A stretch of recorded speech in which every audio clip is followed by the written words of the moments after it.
Hi there. I know a lot of you are wondering what glycemic index is all about. Now, hold on, because in this video, I'll be sharing with you everything you need to know about glycemic index. You know, we are still on our diabetes series, okay? Now, I will have to help you understand the relationship between glycemic index and your blood sugar level, okay? Stay put. This is still the Nutrition Life official YouTube channel. I welcome you to this episode of Dietitian Review.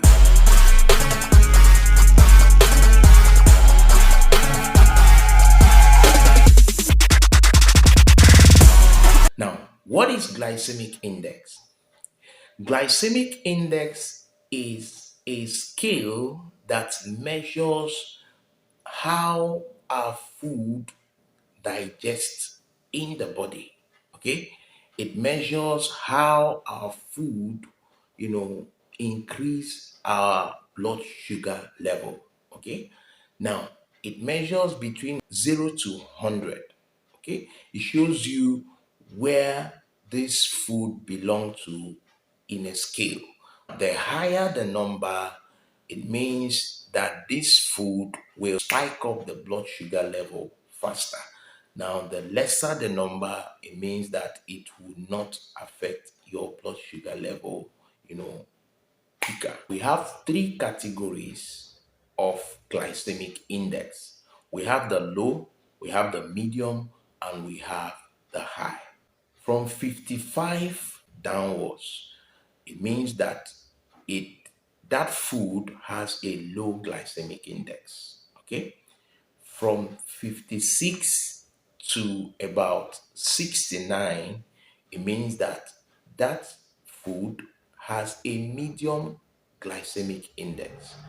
And then from 70 and above, it means that that particular food has a high glycemic index. Okay, I hope you got that. What glycemic index does for you is that it helps you become aware of what you want to eat before you even put them in your plate. Okay, it gives you an understanding of how that particular food will affect your blood sugar before you even eat them. Okay, but beyond this, it also plays a role in your cholesterol.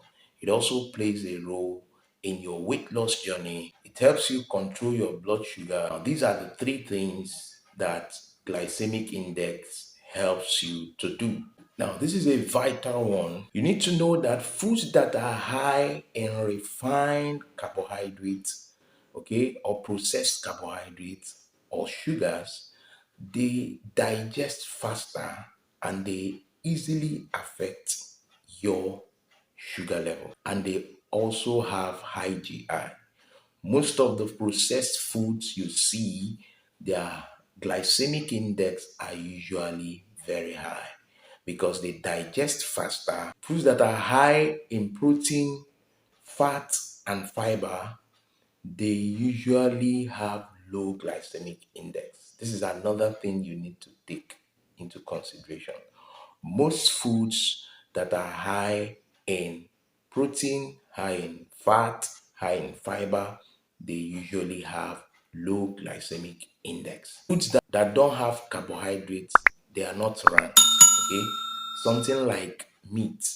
Meat does not have carbohydrates, so you don't rank, the glycemic index of meat, red meat, or what have you. So you only rank foods that have carbohydrates in them, no matter how small the carbohydrate is. Once there is a presence of carbohydrates, you can rank them to know their glycemic index. A lot of people confuse glycemic index with glycemic load. Now, glycemic index has to do with how these foods affect your blood sugar level. Okay, it has nothing to do with the quantity or the serving size. Okay, but now glycemic load is what has a lot to do with the serving size of that particular food. Okay, so despite that, you know a glycemic index, you also need to know that glycemic index does not necessarily mean that it is a healthy food that you now live on it. Okay, you need to also focus on the glycemic load by considering the serving size. Okay, so the difference is that serving size is more related to glycemic load, while glycemic index doesn't have any relationship to do with your serving size or the quantity that needs to be consumed. Glycemic index just focuses on whether the category the food belongs, whether it's in low, medium, or high glycemic index. While glycemic load has more to do with the carbohydrate that is in that serving size. Okay, so it has more to do with quantity, that's the glycemic load, while the glycemic index just want to know the category of which that food belongs to. But in planning of your dietitian takes into consideration these two. Okay, they take into consideration the glycemic index. They also take into consideration the glycemic load. So both of them are vital. Okay, because if you take a low GI food and then consume it more than you are supposed to consume them, you will still have the same results that somebody who took a high GI food had. Okay? When I say GI, I mean glycemic index. Okay? So you also need to take into consideration the glycemic load. That is what your dietitian will do for you. And that is why you need to also see your dietitian. So don't make those choices blindly on your own. What are the benefits of glycemic index? It helps you improve the regulation of your sugar level. A lot of studies have shown that using the glycemic index, you are able to control your blood sugar level as a type 2 diabetic patient. Okay? So, if you're able to use this glycemic index as a type 2 diabetic patient, you'll be able to regulate your blood sugar level. It is also said that following the glycemic index, that people who have low weight, who want to gain weight, they're able to increase their weight using the glycemic index. Okay, they use the glycemic scale and they discover foods that are probably high in glycemic index, and when they consume it, probably they gain weight faster than other means. Okay, so it is called glycemic diet. Okay, some people use it, to gain weight faster than other means. Another benefit is that it helps to reduce cholesterol. Now, many studies has it that glycemic index helps people to control their cholesterol, to reduce their cholesterol, especially the low density lipoprotein cholesterol, that's the LDL, which is a bad cholesterol. Now, they said it helps. Okay, some studies said that this helps people to control their cholesterol, especially the total cholesterol and the LDL. Okay, that's a low density lipoprotein cholesterol.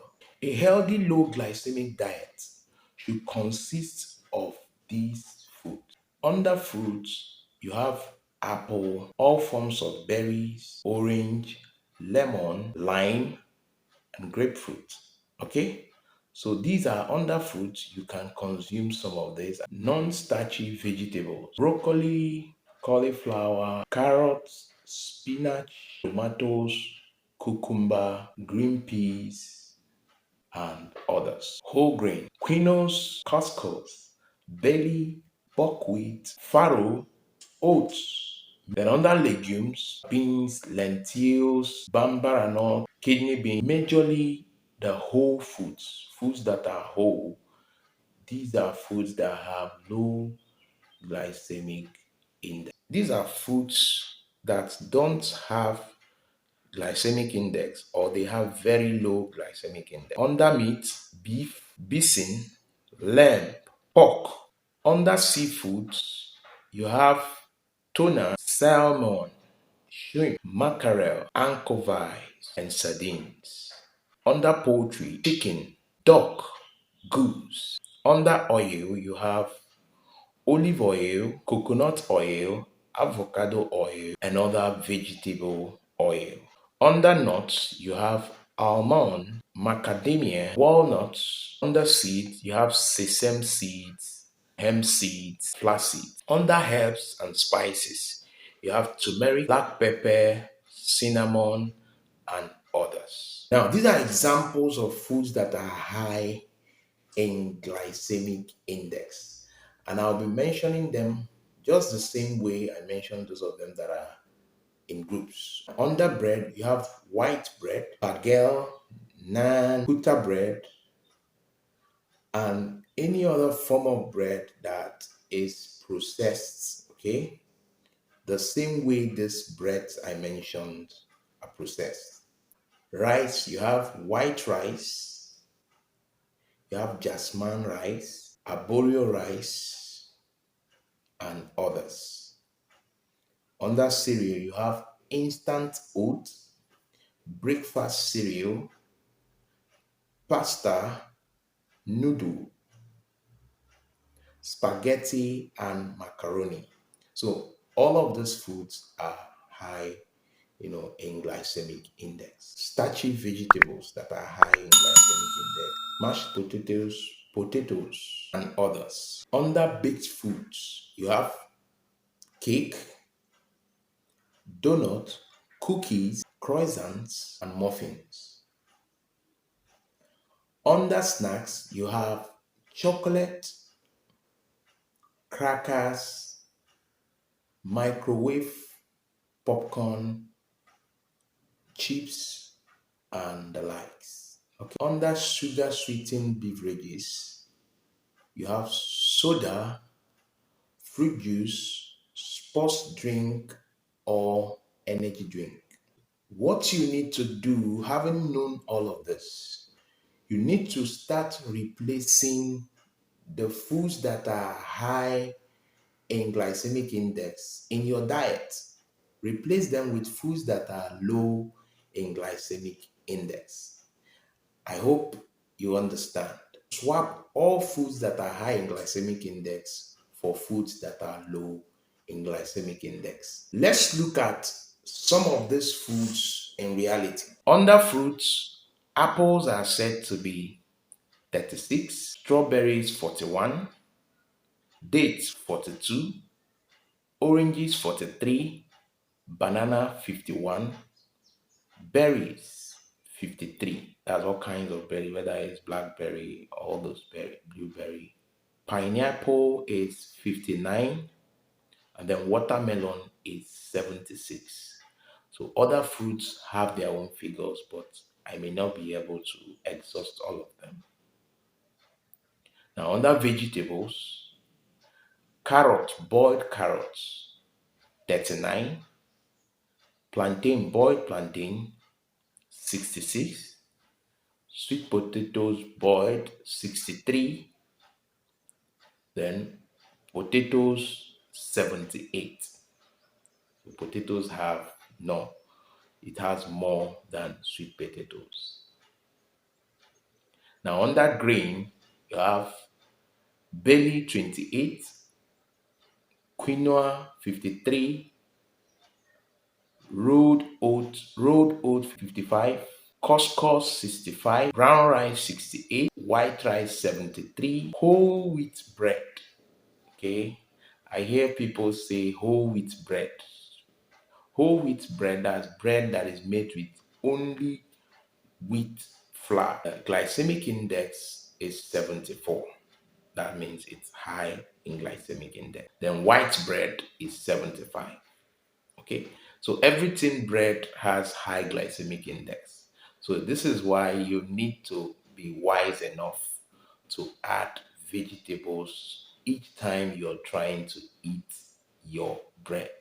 Okay, make sure you have a lot of vegetables. Probably you will need to make a toast of the bread, add your vegetables, fill it inside, little quantity of the bread and more of the vegetables, because it has high glycemic index. For legumes, soybean is 16, kidney beans is 24, chickpeas is 28, and then lentils is 32.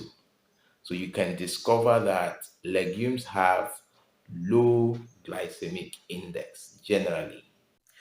Now you know all of this, what you need to do is to start replacing foods that are high in glycemic index with foods that are medium or low in glycemic index.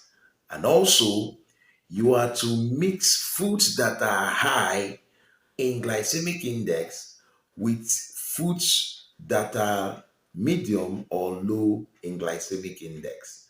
So, for instance, you can combine your white rice, which we already know high in glycemic index, with a beans, which we know is lower in glycemic index. All right, and probably add your vegetables to it to make it a complete, okay, food, okay, to make it an adequate diet. Okay, I hope you've gotten value from this video. Okay, so as a diabetic patient, you now understand what glycemic index is, foods that are high in glycemic index, and all of what you have learned today.